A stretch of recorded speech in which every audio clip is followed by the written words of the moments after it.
Bareskrim Polri memastikan ijazah Presiden ke-7 Joko Widodo di Fakultas Kehutanan Universitas Gadjah Mada adalah asli. Penyidik Bareskrim telah menguji ijazah Jokowi dengan dokumen pembanding sesuai atau identik dengan materi pembanding. Dengan hasil tersebut, Bareskrim menghentikan penyelidikan dugaan ijazah palsu Jokowi. Sementara itu, kasus dugaan pencemaran nama baik dan fitnah yang dilaporkan oleh Jokowi di Polda Metro Jaya terus bergulir.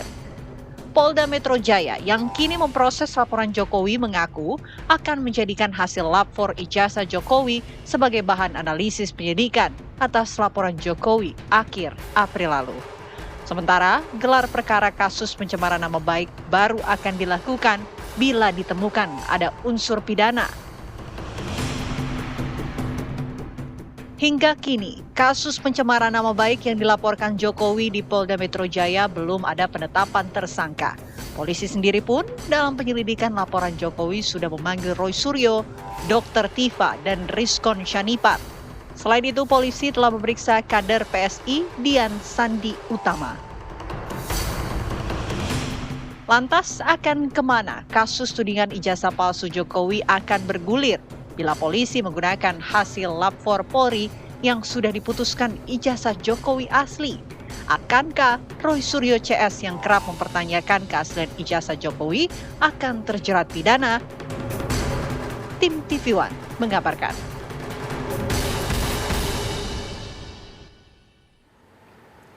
Bareskrim Polri resmi menyatakan ijazah dari Presiden ke-7 RI Joko Widodo asli setelah melakukan hasil uji forensik dengan mencocokkan dokumen dan juga arsip milik pihak UGM. Penyelidikan atas dugaan ijazah palsu Jokowi pun akhirnya dihentikan oleh pihak kepolisian. Namun kasus pencemaran nama baik yang dilaporkan oleh Joko Widodo di Polda Metro Jaya masih terus bergulir. Bahkan hasil lapor ini juga dijadikan bahan dalam penyelidikan. Dan sejumlah pihak pemirsa ini telah dipanggil oleh pihak kepolisian mulai dari Roy Suryo, kemudian Dr. Tifa, sampai dengan kader PSI Dian Sandi Utama. Pertanyaannya pemirsa, setelah kepastian keaslian ijazah Jokowi ini keluar, akankah pihak-pihak yang mempermasalahkannya ini akan berhadapan dengan jerat pidana? Itu yang akan menjadi pembahasan dalam dialog kita. Saya akan perkenalkan narasumber saya pada malam hari ini satu persatu. Di sebelah kanan saya pemirsa, ada Irjen Pol Purnawirawan Arianto Sutadi selaku penasehat Kapolri. Assalamualaikum, selamat malam. Waalaikumsalam, selamat malam Mbak. Sehat Pak Arianto? Alhamdulillah sehat. Alhamdulillah.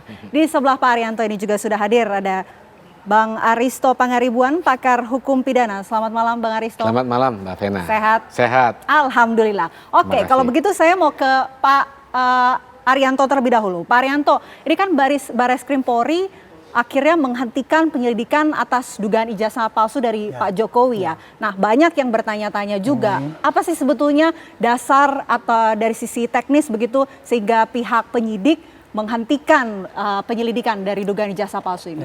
Dasarnya Bareskrim menghentikan karena begini, yang disampaikan pengaduan ya, bukan laporan ya. Waktu itu kan Dumas, pengaduan masyarakat. Pengaduan yang disampaikan oleh para pengadu itu kan dia mengatakan itu bukti-bukti bahwa ini terjadi bukti-bukti bahwa ijazahnya Pak Jokowi itu palsu gitu kan menurut dia. Ya. Tapi setelah dimasukkan ke polisi kemudian dikaji gitu, bukti yang dari dia itu bahwa itu ijazah palsu itu sama sekali tidak bisa dikembangkan karena tidak valid lah buktinya itu. Sementara penelusuran untuk ijazah itu asli atau tidak itu secara teori kan pakai penelusuran kepada UGM karena ijazahnya bukan digital, sehingga dia telusuri ke UGM, selingkungan sana, arsip-arsip bahkan sampai koran tahun dulu dan sebagainya itu sangat membuktikan bahwa ini ijazah ini asli gitu. Maka Bareskrim ketika menerima itu kan penyelidikan ya nggak ada unsur apa-apa ya dia nggak akan melanjutkan ke penyidikan, pasti dianggap bahkan ditambah dengan lapor. Lapor itu sebenarnya tidak perlu untuk itu, tapi karena kemarin itu ditantang oleh mereka bahwa mereka pakai pembuktian forensik itu ya, maka Bareskrim menambahkan yang tadinya itu sudah membuktikan bahwa itu ijazah asli dari penelitian yang nggak pakai digital, tapi kemudian ditambahi dengan lapor itu diumumkanlah dengan pembanding ijazahnya Pak Jokowi dengan pembanding ijazah yang lain yang asli, 3 itu dibandingkan itu identik gitu. Ini masih disanggah kan sama ini orang yang nggak tahu hukum itu. Oke. Kalau soal Identik proses itu otentik dan sebagainya itu menunjukkan orang yang nggak ngerti hukum bagaimana prosedur lapor itu. Tapi sekarang malah masih ngotot. Baris Krim saya senang itu langsung tidak diteruskan ya gitu.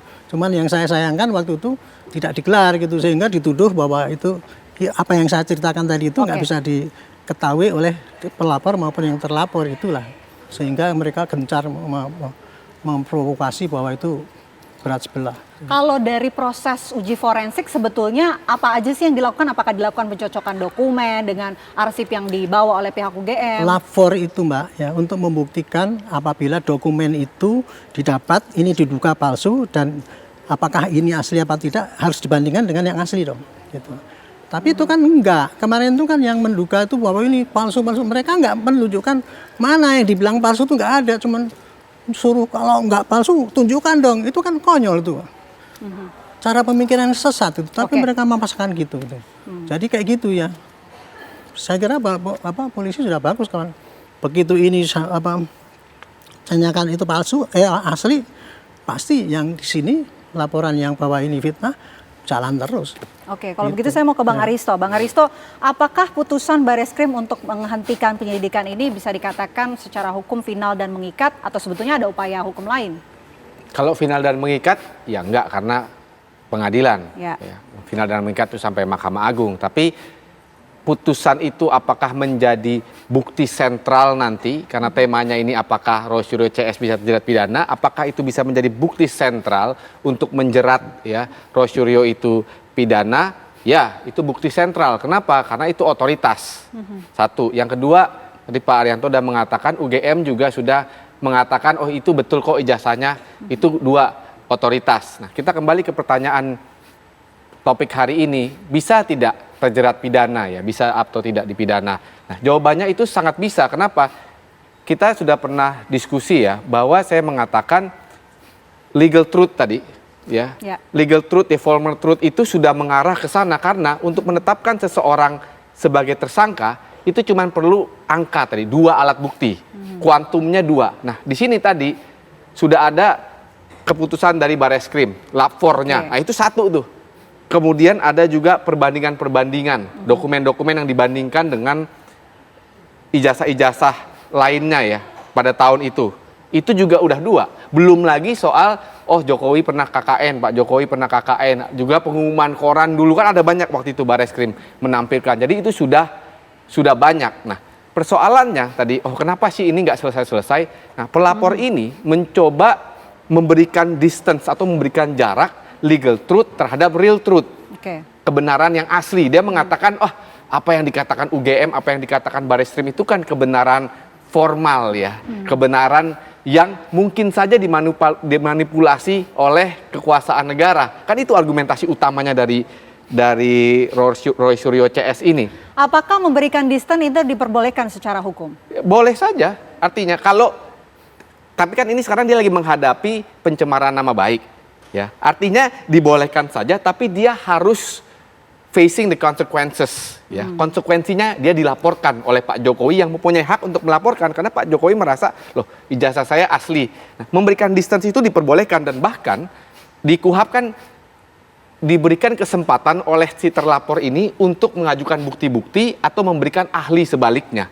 Jadi kalau misalnya dia merasa, itu lapornya Bareskrim tipu-tipu, dia boleh mengajukan ahli, itu diakomodasi oleh KUHP. Nah sekarang tinggal adu kuat nanti nih, ahli forensiknya Roy Suryo dan ahli forensiknya yang dilakukan oleh Bareskrim, metodenya mana yang lebih valid. Nah ini adalah upaya-upaya untuk memberikan distance, untuk memberikan jarak. Lewat mana untuk kemudian mengajukan ahli-ahli tadi tuh? Itu bisa lewat mana sih? Penyidikan, di proses penyelidikan, nah ini kan sekarang masih penyelidikan ya. Jadi tahapnya tuh penyidikan, kemudian menetapkan tersangka.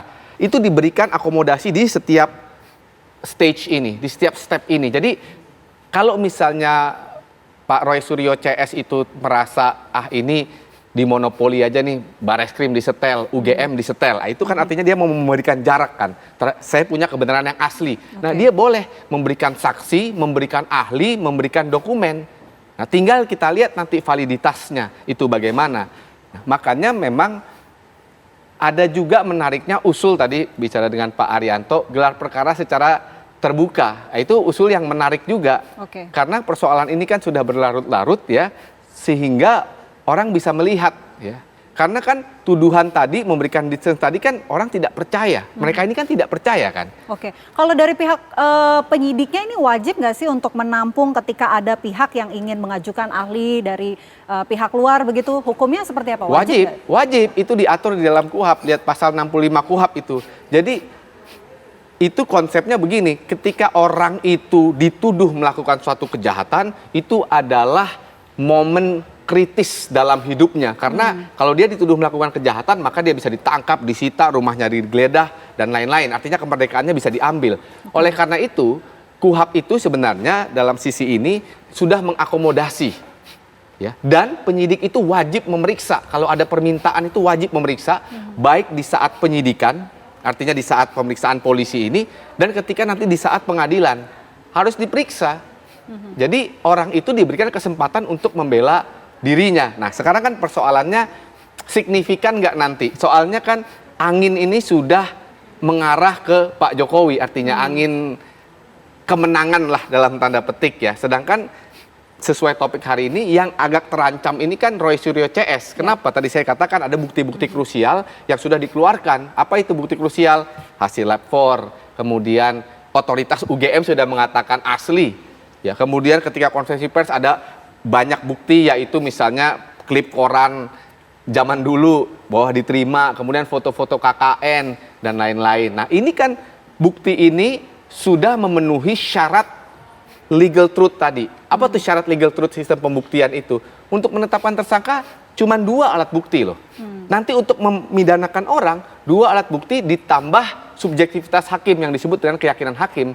Artinya anginnya sudah ke arah Pak Jokowi. Pada waktu 2 minggu lalu kita dialog kan saya yang mengatakan ibarat pertandingan sepak bola ini sudah 2-0, 3-0 ini. Bukan lagi 1-0 kayak Indonesia lawan Cina kemarin.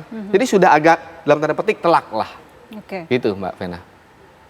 Oke, kalau begitu saya mau ke Pak Arianto. Pak Arianto ini kan kalau kasus dugaan ijazah Pak Jokowi ini sudah dihentikan penyidikannya oleh pihak kepolisian. Tapi kasus pencemaran nama baik dari beberapa pihak ini juga sudah dilaporkan oleh Pak Jokowi di Polda Metro Jaya dan masih berlanjut dan berproses begitu. Kalau untuk kasus pencemaran nama baik ini Anda melihatnya seperti apa? Ya, untuk menyidik kasus pencemaran nama baik yang dilaporkan di Polda Metro, itu Polda Metro menunggu kepastian apakah itu betul-betul asli apa tidak.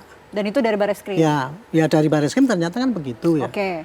Dengan begitu maka dia bisa melanjutkan kepada berarti ini kemarin tuh fitnah, memprovokasi, macam-macam itu tadi, pencemaran itu.